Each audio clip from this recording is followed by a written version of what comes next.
Hey, what's going on, everyone, and welcome to another episode of the Panel B Podcast. I'm your host, Alex Jankowski, joined, as always, another great plaid sandwich we have here with Julian Edlow, Steve Buchanan. Howdy.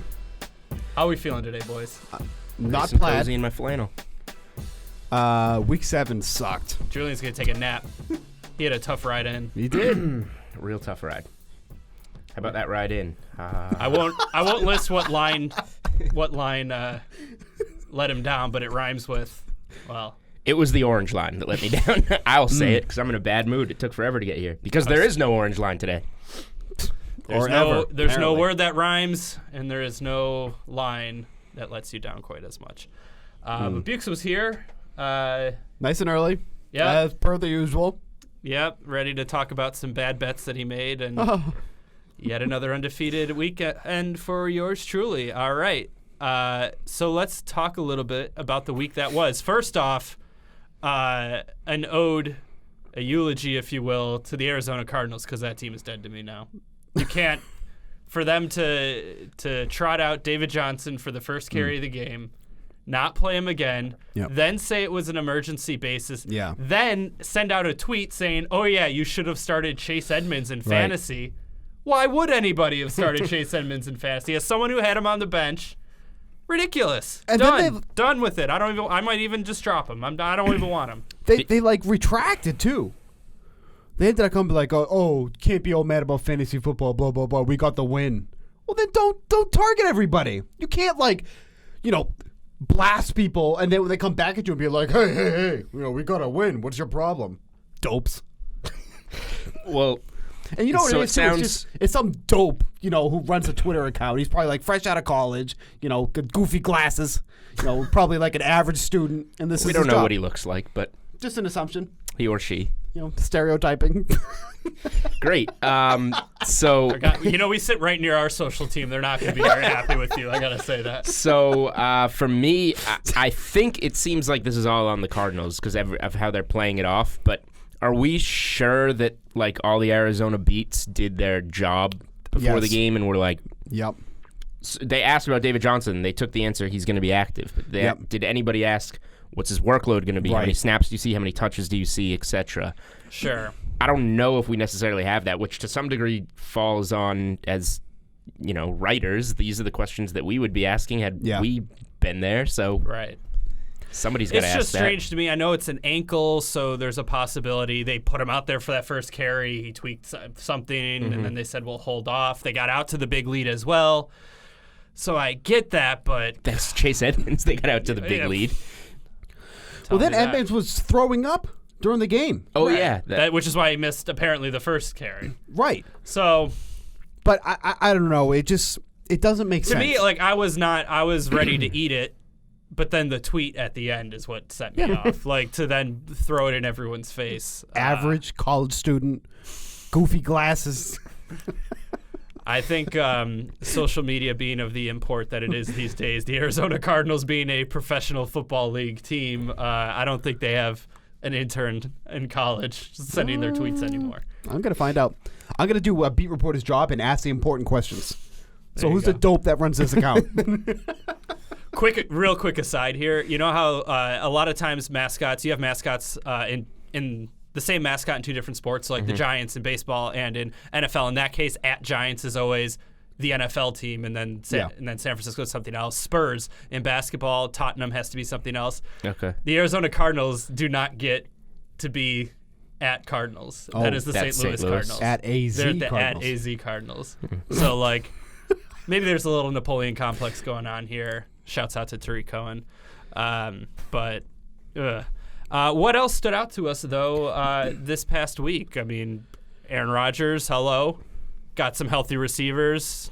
Alan Lazard didn't have to do much, unfortunately. Latavius Murray, pretty good performance for a backup there. What caught your eye when you're looking over this week that was? I thought one thing nobody was really talking about was the game Austin Eckler had. Yeah. Huge presence. Not fumbling. Huge presence in the receiving game once again. And it just kind of feels like this is how it's going to go. He only had 5 carries again. And that's fine. I don't want him for those rushing yards. I want the receiving yards. But over 100 receiving yards again. I think Melvin Gordon only had 3 catches in this game, but it feels like Eckler and Gordon is really going to be that 50-50 split. Like, it's coming to the point now where, Gordon came back. We had that really that game where Eckler had like about 5 DK fantasy points, and then he's slowly starting to creep back up. But his usage in the receiving game is going to be big moving forward, and then I just don't feel like it's one that you can't trust either one at this point. Like, I feel like it's almost that 50-50 split. But that really stood out to me, and I feel like no one's really hit upon that yet. Yeah, game script's going to play a big role in that. Interesting. Keenan Allen, did get 11 targets, only caught 4 of them. Hunter Henry also is playing what we thought. Yeah, like what we thought he could when he's healthy. It didn't seem like he would get this type of expanded role right away, and it is clearly there, and he was extremely underpriced on that slate because of it.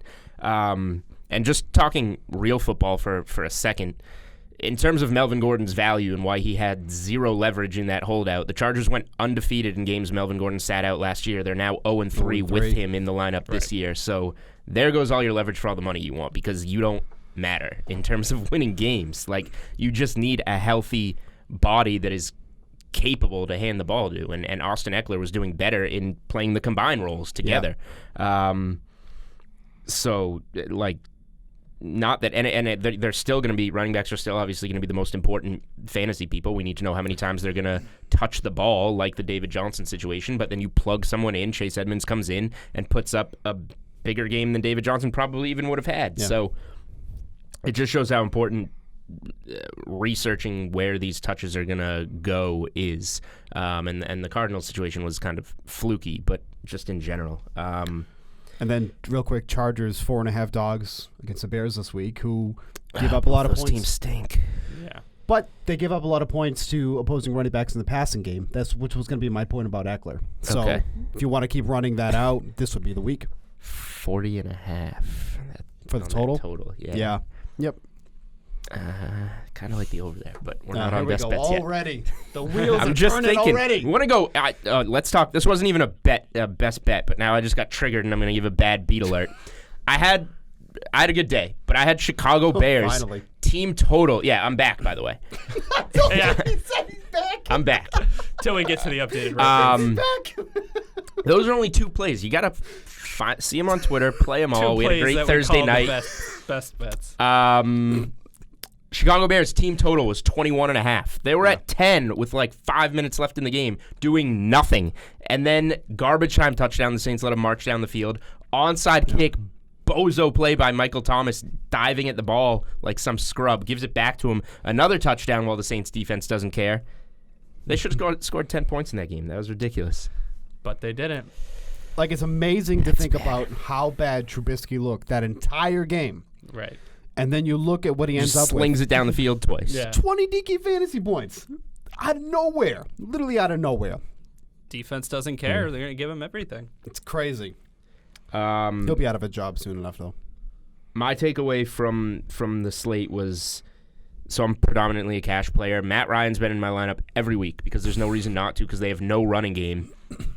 And that game script could not have set up more perfectly for Matt Ryan to keep getting 30-plus DK points. Your Smith gets hurt in the backfield, right? Yep. Then Freeman gets ejected. So it's like, well, even though we've been running the ball 1 out of every 10 plays, now we're going to run it 0 out of 10 plays and just pass. And you're down huge, so you have to sling it. Can't even get to 5 DK points before he injures his ankle and goes out of the game. He was 42% owned in the cash, the double up that I played. So that helps a little bit.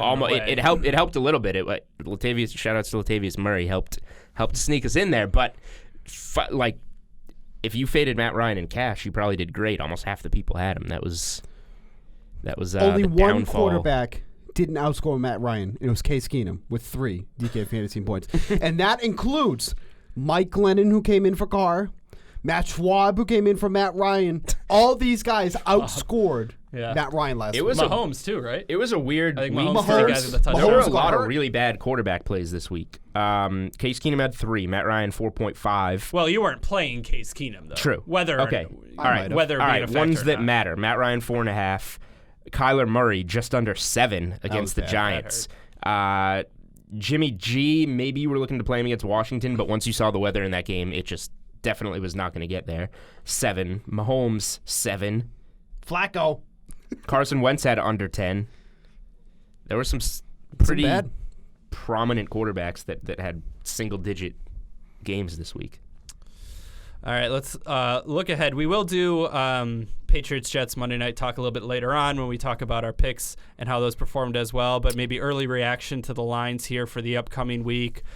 Big spreads. You got the Thursday night game, Redskins at Vikings is minus 15. Minnesota back, maybe? Maybe it just needed Kirk Cousins to call himself out a little bit. Washington. We'll see, though. Thielen not expected to play, I think would be the best way to put that right now. They haven't said anything, but, hamstring, short week, opponent they should be able to handle. Rams 12.5 against the Bengals. Zach Taylor, I would call it a revenge spot, but let's be honest. And then all the way to Monday, next Monday, where the Steelers are 14.5 favorites against the Dolphins, should be getting Mason Rudolph back in that game as well. Anything? I only bring up the possible blowouts, but when you look through this upcoming week, anything that stands out to you? Cardinals plus 10. Pretty good team against the spread. 5-2 on the year. Feels like a lot of points for the Saints. They're at the Saints, who might be getting Drew Brees back. I think he's going to practice this week. He is going to practice today. But the consensus is he's going to play in week 9, I thought it was. Because they have the bye after this. They right? do. Okay. But he's going to practice to see how it goes. Yeah. Okay. I would guess, given how well they've been playing, that they will sit him, but yeah, you never know. Competitors, etc. But, plus 10 seems a tad bit high. I would say this line is still set with assuming Bridgewater plays. Yeah. Yeah, but they've been machines with Bridgewater in there. And we'll see. Teddy Bridgewater is 28-7 against the spread in his career. 5-0 this season, best in the Super Bowl era. Wow, that's wild. Dude covers spreads. Dude covers. Apparently.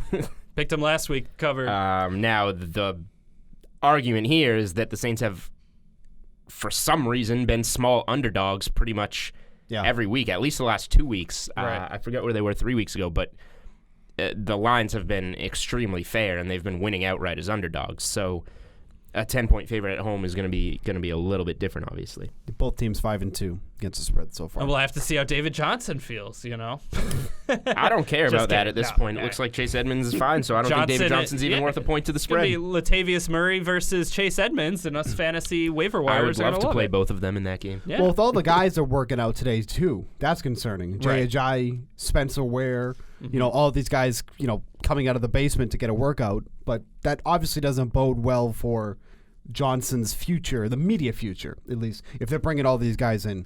Well, he's battling 2 injuries, too, which usually plays a role in that. All right, we're going to shift gears, unless anyone had anything they definitely wanted to talk about. What did you think of that Saints line? I do think it's too big, but at the same time, I need to look into it more. All right, glad we got that. I'm thinking about it on the fly. It's fine. It is a big number, but it is a big number, but they've been they should have beat the Bears by 21. You think about it. Sure, I will think about it. All right, I had to come back to the team total bet that you lost. All right. We're going to talk a little MLB, talk a little bit about the World Series. Later on, we will review our picks. We will talk about the Monday night game. We will do our all-time stack, Baltimore Ravens, up here on the docket for our all-time stack later on. But baseball, Astros close it out in 6, which for a baseball fan you got to love because they didn't have to waste Garrett Cole. You now get Garrett Cole versus Max Scherzer for Game 1 of the World Series. Really, that doesn't get any better from if you're just a pure baseball fan. Yep. Makes it hard as heck, I would think, to handicap a little bit. Over under 6.5. Money line, Astros minus 200. Nationals plus 175. The Nationals are the team coming in with all the momentum. Historically, that usually bodes well up into the World Series, then not so much at the World Series. The Houston Astros are built exactly for this World Series and, have been the team all year. So are we thinking they get things off on the right foot, or do the Nationals maybe sneak in a game here early? Interesting thing is coming into this game, and pretty pivotal. Runners in scoring position. Nationals batting 393. I thought you were just saying this game is pretty pivotal. I was no. Like, yep. Nationals batting 393 with runners in scoring position. Astros 121. Yet still. biggest reason they beat the Yankees, though, was with home runs. They hit 8 in the series. This is not a team that you're going to be hitting a lot of home runs off of. Like, if we compare... Max Scherzer. Not lately, though. Like, Scherzer was... He definitely has issues with home runs, but it's not like a constant barrage with the Yankees rotation or their bullpen. He has issues with home runs because we have to find an issue with him. That's very fair. That's very fair. But this is not a team that's going to be able to do that against. Now, obviously, the biggest thing is, and what's been so pivotal for the Nationals, is their starters have gone so deep into games. We haven't seen that bullpen that everybody's been talking about is going to be the biggest issue. That's where the Astros really need to focus here, because that's a weakness that really hasn't been exposed for the Nationals of yet. But they're facing Scherzer, Corbin, Strasburg. It's going to be tough to get to them. This series is going to be awesome. Like, I never thought this would end up being a series I was like looking forward to, but just the pitching alone, like, this is not an offensive series. This is a pitching duel series. I think it's going to be really entertaining, but that bullpen needs to be exposed if the Astros have want to get out to an early lead. I mean, I just think the Astros signing Michael Brantley this offseason is like the greatest move of all time. All right, maybe a little hyperbolic there. It'll be much better than whoever overpays Garrett Cole this upcoming season. Maybe, I don't know, but I think Brantley is going to give them that added dynamic because of what Scherzer does against right-handers, maybe in particular, talking about this game. Yep. I mean, they have Josh Reddick, obviously, as well. But to get somebody on that, another quality bat in the middle of the order on that side of the plate, Jose Altuve is going to hit everything. But, Alvarez, I know, is on that other side of the plate. He's really struggling this postseason, though. Another veteran presence. I think the Astros go up early in this game and then just shut it down. That's how I see it playing out. Yeah. So for me, I just think there's some interesting numbers going into this series. Like the series line, the Astros are minus 235. That's the largest favorite in the World Series since the Red Sox were minus 240 against the Rockies, who came in there red hot from winning a play-in game and then so on. Biggest favorite in a World Series in 12 years. And then this is... Max Scherzer has only been a larger underdog in a single game once in his career. That was against the Yankees in April of 2012 when he was on the Tigers. Scherzer being he's plus 175 on DK Sportsbook. I know a lot of places have Houston as plus 180 even in this game. So you're almost getting a DK Sportsbook almost has a little bit of a better price on the Astros, I guess you would say, in this game if you're interested in that side. Although laying minus 200 against Scherzer is not something that you usually want to do. But I do agree with Steve in the sense of I think things are going to settle down offensively and kind of get into more of a groove because from Washington's standpoint, they just got so hot. It seemed like it was just their year. Yep. Now this rest, if it benefits anybody, maybe the lineup doesn't stay as hot. It benefits the pitchers getting all the rest that they were able to get. And then from Houston's standpoint, they just have the arms. They've had them all year, and that's what the Greinke trade was for, to be a third guy in their rotation. Right. So it's a tough series to take a stance on because I think everybody likes the Astros so much, but you have to pay such an outrageous price. It's almost something maybe you sit back and see if Scherzer can steal game one, like the Yankees were able to do, and then take the series down 1-0, or look at some kind of angle like that. I mean, if you do like the Astros and are following a similar game script that I put out, over half a run in the first inning, plus 123, over 1.5 runs, plus 340.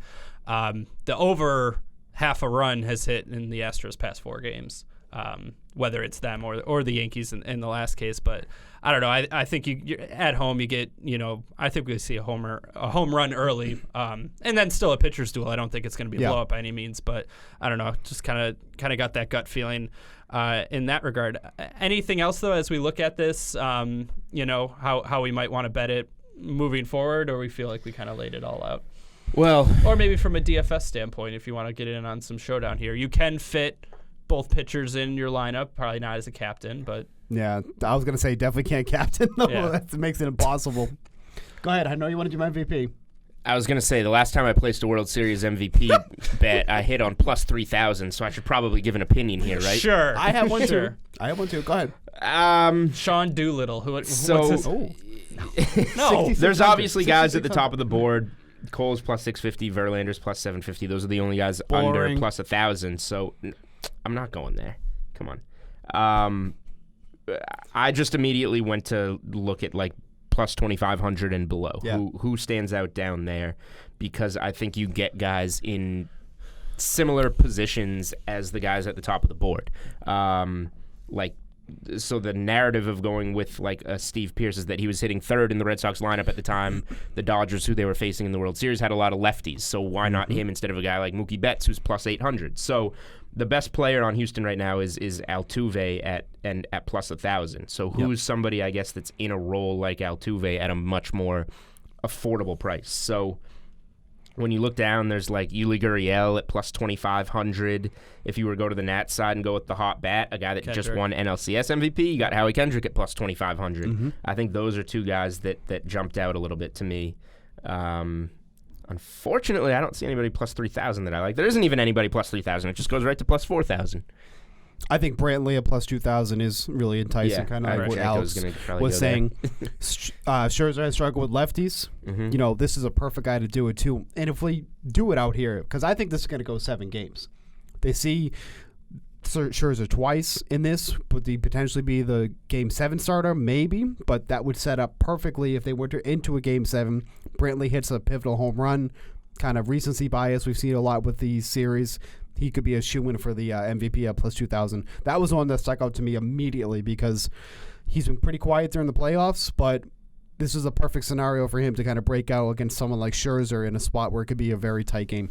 Yeah, and you mentioned Kendrick, as the hot bat. By far, the narrative pick, plus 5,000, Ryan Zimmerman, Mr. National himself. Still going to get that prime batting spot, and that would be a pick if it's more like nobody else really shines. The pitchers are okay, but still limit everyone else, and he just puts together a solid batting average, hit a couple key hits. I think, he's a guy that could sneak in there as well. Probably not, though, if it goes 7 games. I think you're going to see probably some pitcher appear at least twice, if not more, and really work their way up there.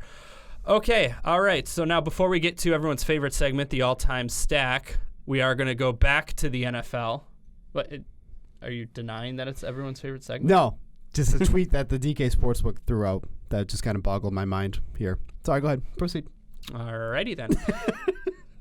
Before we get to Monday night's picks or our thoughts on Monday night, let's recap the week that was. We still have one outstanding bet, so the leaderboard isn't totally set because Julian still got one. It's not a coward. One leg of his still alive. Delay the record. Shout out to Texas for squeaking that out. Still alive. He just needs the Patriots to win against the Jets. What could go wrong? Nothing. So Bukes commiserate a little bit on, I guess you got to tell us. How did your picks do, Steven? Terrible. We all knew that was going to happen. I mean, it was pretty obvious. But he still made the picks anyways. Well, on the when I picked them, I felt pretty good about them. So your picks were? So it was the 49ers, 9.5 spread. They scored 9 points. That was really, really obnoxious. And then I felt really good about the Texans. They look good at the end. I actually thought they were going to make a comeback. Julie and I were talking about that. We actually thought they were going to make that comeback at the end. And no, they didn't. Texans off of a big win. Stay far away. The funny thing about that game is that both teams were coming off of wins against Kansas City because Indy had the bye. Right. Oh, so a rested team. Yeah, even... Again, at home. Well, Will Fuller got hurt, and I knew that was it. That was it. Well, I can't help that. Hey, anytime your second wide receiver gets hurt, all bets are out the window. You're a big play wide receiver. DeAndre Hopkins is getting like quadruple coverage. Finally had a good game. He did have a good game. It's stupid. That wasn't the issue. Go ahead. Let's go. I saved the best for last, as is tradition. I tried to get fancy and go with Eagles money line. I really liked them in that game, and that game just... Well, you could have taken Eagles spread, and it still wouldn't have worked out. Well, yeah, but all right, fine. Then I went down swinging for the plus money at least. Yeah, I just didn't see that game right. They're really bad. I knew that they had the problems with the secondary, and I thought that the Cooper injury and the way that the way that Dallas had looked in their last 3 games, that the Eagles were the better team, and they clearly were not. Dallas coming into that game, though, their resume Like, they beat the Giants, the Right. Redskins, and the Dolphins, And then and everyone. lost outright as favorites 3 weeks in a row. So, like, they did not look good coming into that game. And they clearly rallied and found something at home there. And the Eagles just aren't a good team to back right now. Well, yeah, it's one of those. Does it tell us more about the Cowboys or more about the Eagles? I think it just tells us the Eagles are I really agree. bad, and it just makes the margin for error for Carson Wentz so small. I mean, And he had a he's not bad playing game. well. Don't get me Oh, wrong, but like he only had 3 turnovers heading into this game, then has 3 turnovers, and they just don't stand a chance. Yeah. The defense can't stop anybody. Carson Wentz now, the last 2 seasons, he's been in and out with the injuries and everything. 8-10 outright, 5-13 against the spread. Right. Last 2 years combined. So And now they go. that's not good. They go to Buffalo 2.5 As dogs. underdogs Yeah. against the Bills. So that's something maybe we'll talk about. Yeah, on regretting Wednesday. going. The Rams were the other play that I loved this week. So because the heavy favorites money line parlay has to be a pick, I had to choose between Eagles money line and the Rams, and I went with Eagles money line. Oops. So we will wait with bated breath if the Patriots can pull this. And shout out to DK Sportsbook for a lot of places don't do this. They put out like lines for games well throughout the season during the off season. Right. So like I was in Jersey earlier during the off season. They had the line on this game as 4.5. So I played Patriots minus 4.5. So I've had that one going for a while. So all you suckers taking 9.5 tonight. You got the money line in the heavy favorites money line parlay. If you did that, you could have had 4.5. What could possibly go wrong? This is really setting up for a Jets win. So ridiculous. Bit of breaking news. I got 5 points. Sorry. Like we like to do here on Panel B is break news. Sam Amick of The Athletic, the one actually breaking news. The Kings, 4-year extension with Buddy Hield worth $86 million guaranteed, $20 million impossible. They were going to have incentives. to move him if they Shouts didn't pay out him. Buddy Hield. Love that guy. Loved him in college. A lot of fun to watch. Good to see. That team will be fun to watch again this year. The League Pass team for sure. Oh, by the way, sorry. Guys, I almost forgot. Another 2-0 weekend for me. I need to take you to Vegas. 3-point underdogs on the road. Just don't stop. They both won outright. Cardinals against the Giants. Saints. Yeah, And the Bears Saints started to closed as 4.5. Well, because of the Kamara news. We talked about the Kamara news. You know, when we made the picks early, because it was Wednesday, and I wasn't feeling great, but we did say, like, that more affects the over-under. Didn't hurt in that regard either. That. Tavius Murray, better than Mark Ingram, and more than capable of filling in there as the That's not Saints' nice. lead running back. I like Mark Ingram. Good for you. I like Latavius Murray now because he had some Yeah, see if he down does the that 2 stretch weeks in a carries row. yesterday that Yeah, were that's- very important to some of us. You can't do that 2 weeks in a row. So be sure to stick around Wednesday. Of course, come back. We will make our picks. Great. You should listen to some, but not others. You know, I've seen this movie before. He starts all glitzy and glamorous. By the end of the movie, he's like in the dumpster because he can't afford anything because he lost all his money because he's on such a hot streak. Yeah, I was sitting at 14-2 Nah, man, in college football. I'm like and Walter White out here. I started as this, happy-go-lucky guy. Now I'm getting a taste of it, and Yep. I'm going to come in with a shaved head and goatee. He did it for him. Yeah. He liked it. Okay, reminder, of course, odds and lines, they're subject to change. Please see website for actual odds. If you or someone you know has a gambling problem and would like some help, please call 1-800-GAMBLER. Folks, it is time. Well, all right, it's not well, time. we got I some more, forgot. some kind of breaking news. Will Fuller expected to miss several weeks with a hamstring injury. Come Oh, on. Will Fuller. I'm tired of this crap. DeAndre Hopkins season. That's per rap. Dumb. As Bukes will say, the number 2 wide receiver is the most important piece of your offense. So Yeah. When you're getting quadruple coverage on Hopkins, Will Fuller's usually open. I did lie. We were going to go to the stacks. We do got to at least quickly talk about this Patriots game. The line just moved. It is now 10. Patriots minus 10, over under 42.5. Money line, Patriots minus 435, Jets plus 360. I mean, if you're living at all, you're going Jets money line, right? Like, Slinging Sam is back. They're at home. Let's go. The Patriots have beaten the Jets, I think, 7 straight times. But think the they're Jets winning by have 10 covered. points? The Jets have covered one. The Jets have covered 5 of the last 6 in New York. Oh. In New York, The specifically. under in New York. The under, I think, has hit 8 of the last 10 times these two teams played. Well, that makes sense I because the could Jets see aren't it. scoring. I mean, you got Josh Gordon's out. The Yep. Patriots really don't have any tight ends. They're signing them off the street. Right. And the Jets defense has been pretty good all season long. not that different. The offense is good, better now. Well, they looked much better last week. Not that there was much of a bar to go over, but, you and I were kind of talking about it walking to the studio. Defensively, this is going to be a bad game for... I'm sorry. The Patriots' defense against that Jets offensive line could prove to be a nightmare, and that could end up kind of throwing a wrench in all their offensive plans that they have. Yeah, it's your thought. That's not my thought. I'm on the Jets here. Here's the spot that stands out to me tonight. You just said Josh Gordon out, none of the tight ends. Shout out to Steve Buchanan's Super Bowl MVP pick, Philip Dorsett, who was targeted 0 times in that game.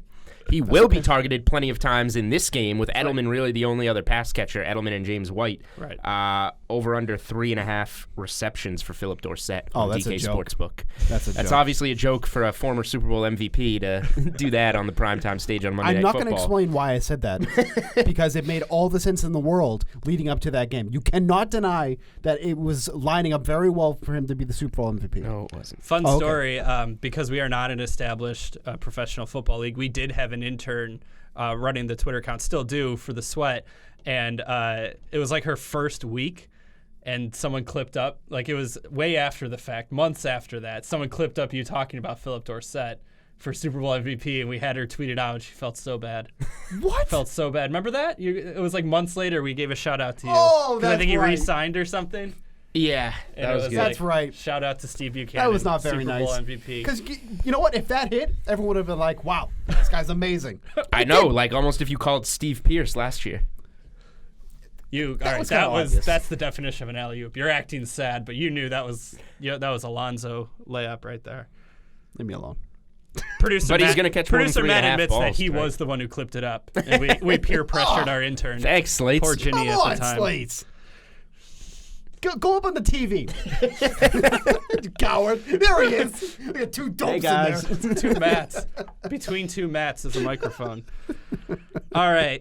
Baltimore Ravens. Let's talk Ravens. We are only talking Baltimore Ravens, not Baltimore Colts, so Lenny Moore has to stay out of this all-time stack. Sorry, Steven.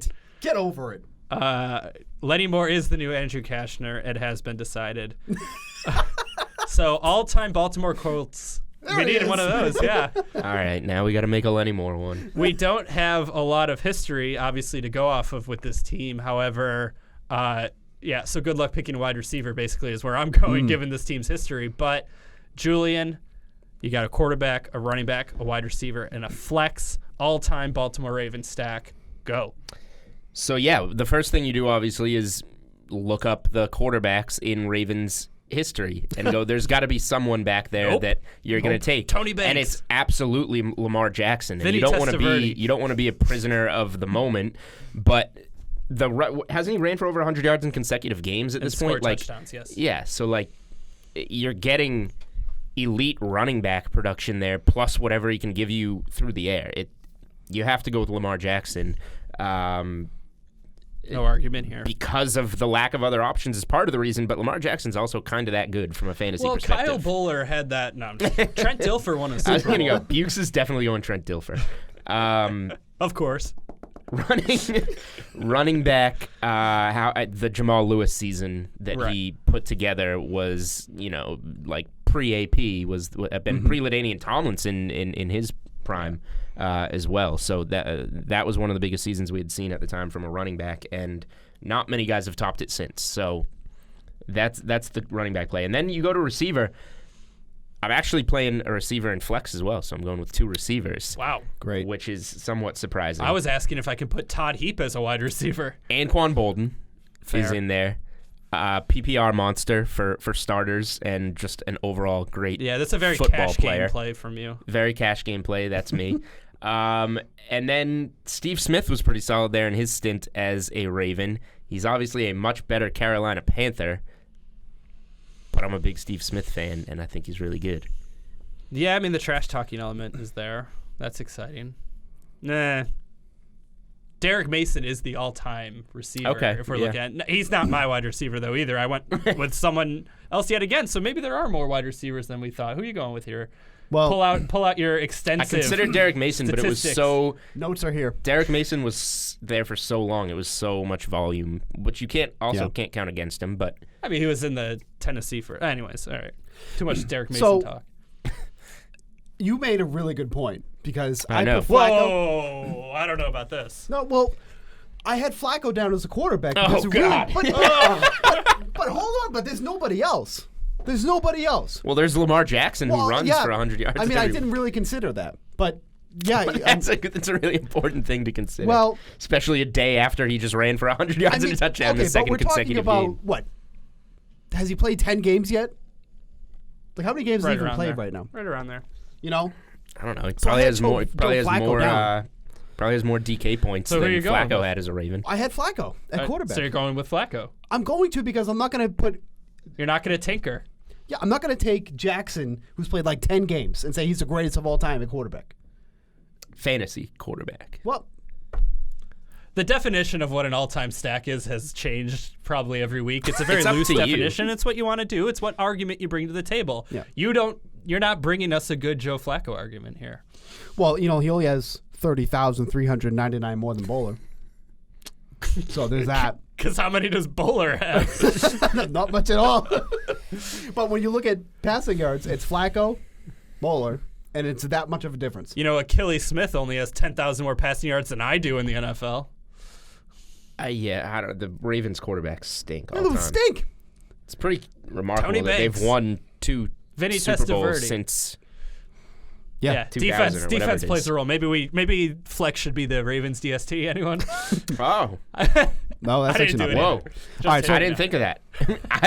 I would if I was tinkering trot before out lock. 35-year-old Steve I would Smith. now tinker out Steve Smith for 2,000 Ravens DST. See? All right. The stacks are changing, like in segment. Yep. I had Jamal That's Lewis a great down call. for running back. Yeah. I had Jamal Lewis down for running back.